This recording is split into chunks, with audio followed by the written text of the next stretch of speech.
So guys, कैसे हो आप। Eternal fast son in law के सीजन 2 के आखिरी एपिसोड को एक्सप्लेन करने वाला हूँ। जैसे कि हमें लास्ट एपिसोड में दिखाया गया था, सुजू फैमिली कंपटीशन में जीतने के बाद चेला ओफेन के साथ कोठे में उसका ही सेलिब्रेट करने गया था, लेकिन वहाँ पे सुजू के फादर इन लॉ टपक पड़े थे और सुजू को वहाँ से टांग खींच के बाहर ले आया था। और अब इस एपिसोड की शुरुआत में हमें दिखाई जाती है सुजू वेयर हाउस के अंदर बहुत ही उदासी के साथ आई थी। उसका फादर इन लॉ जो 20,000 सिल्वर देने का बात किया था वो भी नहीं मिल रहा था। सारे के सारे अपॉर्चुनिटी उसके हरकतें की वजह से खो दिया था। उसने ये सोच के रखा था कि फादर इन लॉ का 20,000 सिल्वर टाइल से री इनकारनेशन बाउल अपग्रेड भी हो जाएगा और उसका कल्टीवेट भी पूरी हो जाएगा, लेकिन उफेन के झांसे में आके उसके सारे के सारी प्लान चौपट कर दिया था। तभी सुजू को याद आ गया था कि जाजू से फाइट करने से पहले बेट रखी थी जिसे उसे कुछ सिल्वर टाइल्स मिली थी। उसने वो सारे टाइल्स को निकल के उसने रीइंकारनेशन बाउल को अपग्रेड करने का प्रोसेस स्टार्ट कर दिया था। ब्लैक बाउल सब पैसे को कुछ ब्लैड एनर्जी बॉल में कंडेंस कर लिया था और 1,000 टाइल्स के बदले उसे सिर्फ सियान का ट्रेन डफे मिला था, जिससे उसके कुछ ही लेवल रेज होने का चांस थी। वो ब्लड एनर्जी बॉल सुजू के बॉडी में जाते ही उसे उसका नानी याद आ गई थी, क्योंकि वो पावर हेवन के ड्रैगन से रिफाइन होते हुए उससे मिल रही थी। सुजू ने कैसे भी करके सह लिया था, क्योंकि उसका टारगेट ही थी काय ब्लड के टॉप लेवल को अचीव करना। और सारे के सारे प्रोसेसिंग कंप्लीट होने के बाद भी उसे पता नहीं थी कि वो आज कौन सा लेवल में पहुंच चुकी थी, लेकिन उसे कल से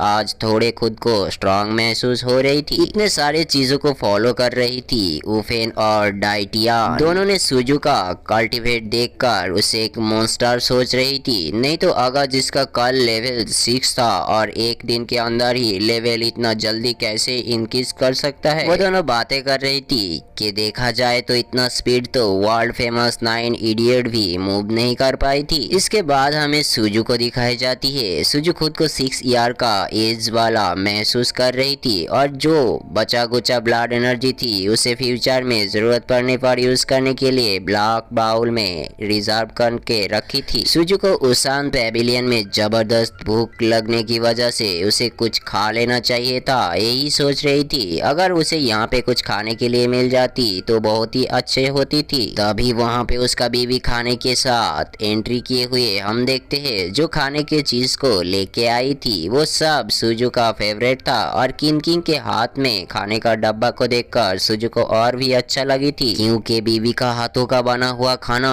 हमेशा डिलीशियस ही होती है। और सुजू को तालाब के पास डिनर करने को इनवाइट किया था। सुजू तालाब के पास बैठ गया था और खाना ऐसा खा रहा था कि देख के लग रहा था एक सालों से वो कुछ नहीं खाया, और तारीफ करते हुए बता रही थी कि खाना बहुत ही टेस्टी है, तुम्हारे हाथ के खाने को मैं हमेशा ही ऐसा खाना चाहूंगा। किनकिंग ने सुजू को उसे सीजीयू मीटिंग पे ले जाने की बात कही थी। सुजू ये सुनते ही सुजू के मन में लड्डू फूटी थी कि वो किनकिंग के साथ वहाँ पे क्या क्या करेगा। किनकिंग को ये लगा था शायद उसे सुजू वहाँ पे नहीं ले जाएगा, लेकिन सुजू एक चमड़ी थी, वो इस अपॉर्चुनिटी को मिस नहीं कर सकती थी और खुशी से किनकिंग को हाँ बोल दी थी। सुजू ने ये सोची थी तो किनकिंग उसे आखिरकार एक्सेप्ट कर ही लिया है और थोड़ी मस्ती करने लग गई थी किनकिंग के साथ। किनकिंग जो के इसका बारे में सोचा नहीं थी और सोच के बताएगी ये भी बताई थी, लेकिन सुजू जबरदस्ती किनकिंग को किस करने गई थी। सुजू का ये बर्ताव किनकिंग को बिल्कुल अच्छा नहीं लगी थी और धक्का मार के तालाब में फेंक दिया था। और जाते जाते किनकिंग बताई थी सब कुछ इतना जल्दी करने को सोचोगे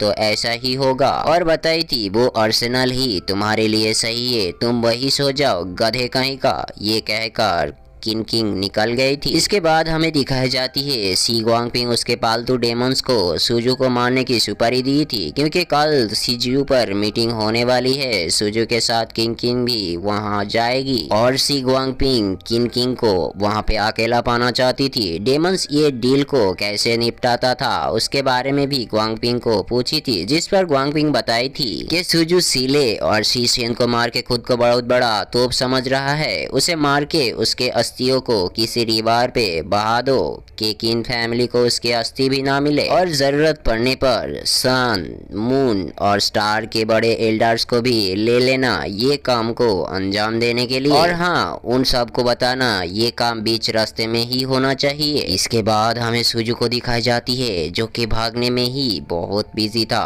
क्योंकि आज सीजीयू में मीटिंग होने वाला था। वो इतना भाग रहा था, उसे देख के ये लग रहा था कि कोई शेर ने उसको धाबा बोल दिया था। मार्केट का सामान भी उसके वजह से खराब हो रहा था और सारे शॉपकीपर उसे मारने पर भी उतर आया था। सुजू सबको सॉरी बोल के वहाँ से निकल लिया था और इतना भाग रहा था, सुबह से शाम भी हो चुकी थी और एक सुनसान सड़क पर आके रुक गया था। उसे इस एरिया पे बहुत ही डरावना फील हो रहा था और कुछ एनिमी का छाव भी उसे देखने को मिला था। उसे समझ में आ गया था जरूर कोई लोचा होने वाली है और उसके हेवन स्टिक को लेके रेडी हो गया था। तभी अचानक कुछ एनिमी अटैक कर देती है। सुजू ने सबको एक पलकों में ही खत्म कर दिया था। तभी हमें छत पे सन, स्टार और मून के एल्डर्स को दिखाई जाती है जो लोगों के पास एक अलग ही लेवल का वेपन था।